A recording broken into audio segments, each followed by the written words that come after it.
licensing. Under what terms, for what compensation, and for how long?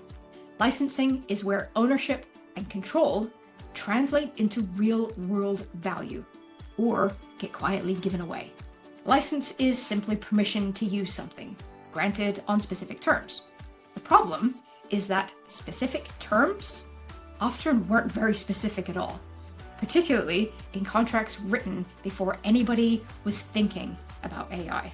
Phrases like, "and any other formats or technologies now known or hereafter devised," were once standard boilerplate, included to future-proof agreements against things like eBooks and audiobooks.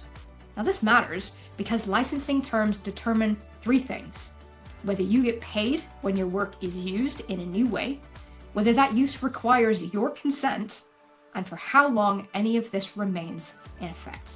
A license granted decades ago with a vague future technology language and no expiry date could still be operative today, governing how your work can be used in context that didn't even exist when you signed the contract. Vague or overly broad licensing terms have been sitting in publishing contracts for years, largely unnoticed because they rarely came up in practice. AI has simply made the consequences of those terms more visible and far more relevant.